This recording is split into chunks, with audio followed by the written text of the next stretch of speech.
हम लाते हैं talk shows और अनलिमिटेड एंटरटेनमेंट सिर्फ यूट्यूब पर। अगर आपने अभी तक हमारा चैनल सब्सक्राइब नहीं किया तो अभी सब्सक्राइब करें और बेल आइकॉन को क्लिक करके हमारी लेटेस्ट वीडियोस के बारे में अपडेट जानें। सब्सक्राइब कीजिए और हम आपको लिए चलेंगे आपकी फेवरेट वीडियो की तरफ।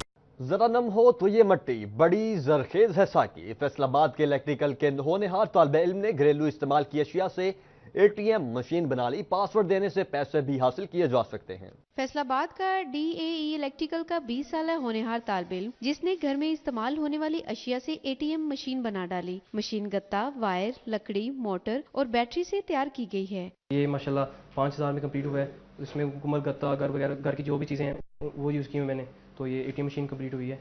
इसके अलावा मैंने और भी बड़े प्रोजेक्ट बनाए हुए हैं जिनमें हेलीकॉप्टर हो गया, आरसी कार होगी, एक्सावेटर हो गया और बहुत से जो प्रोजेक्ट हैं, शिप होगी एंड मोबाइल कंट्रोल कार होगी।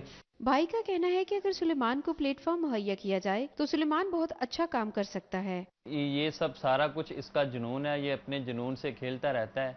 अगर हुकूमत वक्त इसे कुछ मौका दे तो ये पाकिस्तान के लिए फ़ायदेमंद साबित हो सकता है। वालिद का कहना है कि इन्हें अपने बेटे पर फख्र है। मेरी दुआ है कि ये पाकिस्तान का नाम रोशन करे। माशाल्लाह मेरा बेटा बड़ा ज़हीन है, टैलेंट है। काफ़ी प्रोजेक्ट पहले भी इसने किए हैं। मेरी दुआएं तो इसके साथ है। आइंदा आगे चल के बड़े बड़े प्रोजेक्ट भी बनाए। जिस तरह भी इन्हें एटीएम मशीन तैयार की है, जो छोटे और भी प्रोजेक्ट पहले भी बनाए, आगे चल के कोई ऐसा एटम तैयार कर दे जिसमें पाकिस्तान का नाम रोशन हो। सुलेमान ने इससे पहले भी मोबाइल कंट्रोल कार और रिमोट कंट्रोल कश्ती तैयार की है। इंसान को अशरफुल मखलूकात का दर्जा दिया गया है। इसी बिना पर अपनी अकल को इस्तेमाल करते हुए फैसलाबाद के सुलेमान ने घरेलू अशिया से कम बजट में हकीकत पर मबनी एटीएम मशीन बना डाली। वो मुस्तकबिल में बड़े प्रोजेक्ट बनाकर पाकिस्तान का नाम रोशन करना चाहता है। कैमरा